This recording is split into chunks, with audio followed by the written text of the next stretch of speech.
People movers and minivans used to represent a one-way trip to mediocrity. But not anymore. Wrap your peepers around this bad boy, the Hyundai Staria. It's a 3-row, 8-seat hauler designed for growing families, only it looks more like a spaceship than a sausage on wheels.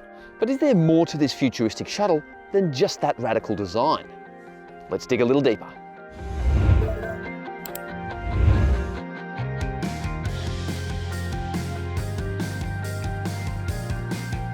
The Hyundai Staria is a circa $50,000 people mover, similar in execution to the Honda Odyssey, Toyota Tarago, or Kia Carnival, and it replaces the aging iMAX van. Based on the same platform architecture as the Santa Fe SUV, we're testing the top spec Highlander model, which will set you back a cool $66,500 before on-road costs are added. But before we go any further, we have to talk about the ultra-modern design. It starts with this radical, full-length LED light bar adorning the uncomplicated front-end design.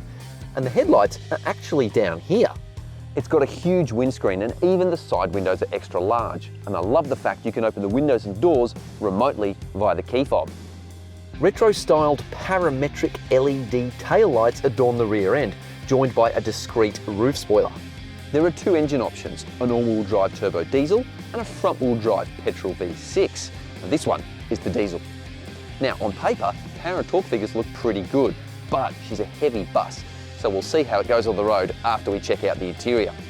Both engines are paired with a conventional 8-speed automatic transmission. There is a lot to take in here, but it's the massive glass surfaces and that low front dashboard that make the strongest first impression. I mean, it feels more like the bridge of a ship than the cabin of a car. The power adjustable leather front seats are conventional but comfy with heating and cooling functions. The heated leather steering wheel feels great and has good controls as well. Ergonomics are really good with easy access to all the storage thanks to the use of buttons instead of a traditional gear lever. You want space?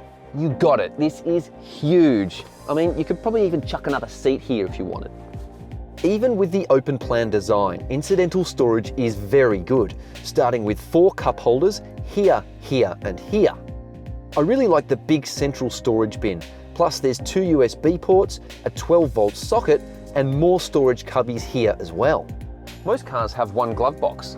This thing has 3. Even the door pockets over-deliver, with no less than 4 storage nooks and enough room for lots of bottles. It's flush with tech, starting with this 10.25-inch touchscreen system, which even has a rear seat spy camera. Pretty cool.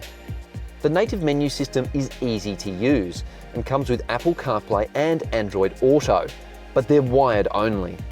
The screen is surrounded by these rather sexy multimedia and climate controls, and this top spec model also comes with a 10.25-inch digital driver's display with very good functionality and also an excellent blind spot video feed. All models come with a wireless phone charger with a grippy rubber tray, but there's no head-up display. You get parking sensors all around and an excellent 360-degree parking camera system, replete with 3D view functionality for extra detail. In terms of safety, the Hyundai is one of the safest people movers on the market, with every conceivable feature including side curtain airbags that cover all 3 seat rows. Luke Skywalker's shuttle bus also has these handy roof-mounted power door and tailgate controls, so you can unleash the troops with preemptive efficiency. Big, wide, power-operated anti-pinch doors allow for easy access. There is a huge amount of room back here, even for bigger humanoids. And despite that glass roof, headroom is good and legroom is just phenomenal. Plus, there's a bewildering amount of features back here. You get sliding side windows with sun blinds, grab handles for when dad goes troppo, roof-mounted multi-directional air vents with climate controls, a glass roof, plus pop-out cup holders, dual USB ports, and even a snack drawer. Oh, and there's more beverage holders here, multi-purpose hooks, and these useful seat back pockets. These second row seats slide 10 centimeters forward to allow access to the rear seats. And that's not too bad to get in, and have a look at that. Legroom's a little tight, but it's not terrible, and headroom pretty good.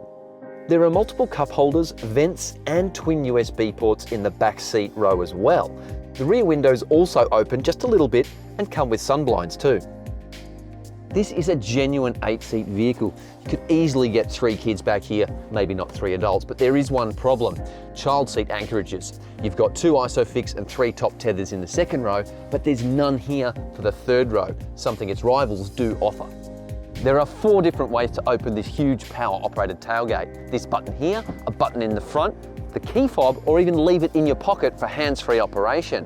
And as you can see, even with that third row fully extended, there is a lot of room back here. The third row seats have a tip up and slide function, and when you fold the second row seats, it creates a flat-ish surface. Make no mistake, you can get a lot of junk in here, or even jump in and have a snooze. There's also a full-size spare wheel underneath the car and plastic cargo nets in the boot, but little else. All right, let's see if this sci-fi bus can fly. Cue the hip-hop music.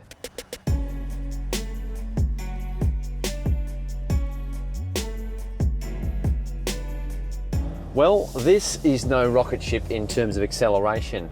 It's chubby 2.3-ton curb mass, seeing to that. But the turbo diesel engine is nothing if not smooth, and I reckon in this segment, that is more important. The 8-speed automatic transmission is responsive, but I reckon when you're full of passengers and you've got a couple dozen sacks of potting mix in the boot, it's gonna struggle. But because it's based on an SUV platform now, it handles well. It's got precise steering, it sits nice and flat on the road and feels confident in corners. It might look like a big, fat, ungainly bus, but it doesn't feel like one. While it hasn't undergone the usual local suspension calibration Hyundai applies to Aussie vehicles, it has solid road holding and very good ride comfort, gliding over cruddy surfaces and speed bumps with effortless ease. Refinement levels are pretty good. There's not a lot of wind noise, there's not a lot of tyre noise, and although the diesel engine tucked under its futuristic looking snout can create a little bit of clatter, overall it's a pretty quiet car. The diesel engine and all-wheel drive system adds $3,000 over the 2-wheel drive petrol engine, but it delivers impressive fuel economy for such a big bus. With a 75-litre fuel tank, it's got a good cruising range too. And I gotta say, if you're planning longer drives, the view of the road is excellent. Sure, it doesn't have the high ride height of those extra large SUVs, but these massive windows provide tremendous vision. One caveat though, the angled windscreen means these A-pillars are chunky and obscure frontal 45-degree vision somewhat.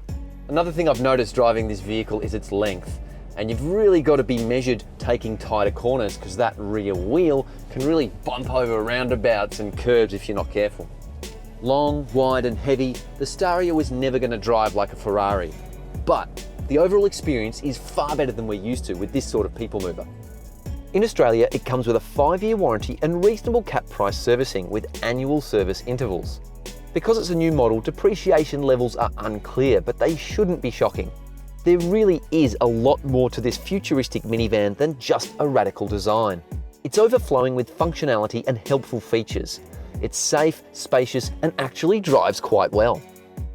Buying a people mover used to mean your life was over. But the days of dull, boring boxes that drive like mouldy porridge are done and dusted.